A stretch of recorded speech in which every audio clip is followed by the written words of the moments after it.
ஈஸ்வரி கிட்ட எழில் சொல்றாரு, அமிர்தா ஒன்னும் குழந்தை வேணான்னு சொல்லல, அவங்க அம்மாவும் அப்படி சொல்லல, நான் தான் சொல்றேன். ராமமூர்த்தி சொல்றாரு, ஈஸ்வரி பெரியவங்க, நம்ம சொல்றது முறை, பெத்துக்கிறதும் பெத்துக்காம இருக்கிறதும் அவங்க இஷ்டம். நீங்க கொஞ்சம் பேசாம இருங்க, நீ சொல்லுடா. இன்னும் நான் லைஃப்ல செட்டில் ஆகல எழில, இந்த மாதிரி நான் நிறைய பேரை பார்த்திருக்கேன். அவங்க ஆசைப்படுற நேரத்துல அவங்களுக்கு வயசாயிரும், குழந்தையே பிறக்காம போயிரும், அப்புறம் வருத்தப்படுவாங்க. அந்த மாதிரி நிலைமை உனக்கு வேணுமா?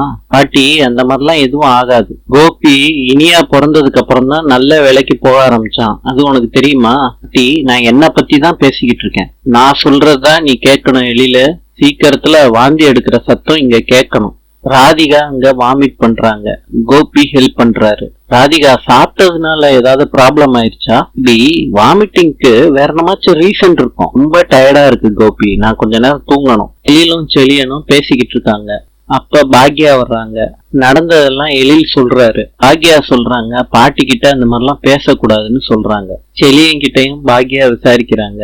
கொஞ்ச நேரம் பேசிக்கிட்டு இருக்காங்க. செழியனுக்கும் பாக்யா அட்வைஸ் பண்றாங்க. ராதிகாவுக்கு நைட்டும் உடம்பு சரியில்லை, ஒரே வாந்தியா இருக்கு. காலையிலயும் வாந்தி எடுக்கிறாங்க. மெடிக்கல் ஷாப்ல போய் மாத்திரை வாங்கி சாப்பிடலாம் கோபி. செல்ஃபா எடுத்துக்கிறது நல்லது இல்ல ராதிகா. என்ன கோபி, வாக்கிங் போறீங்களா?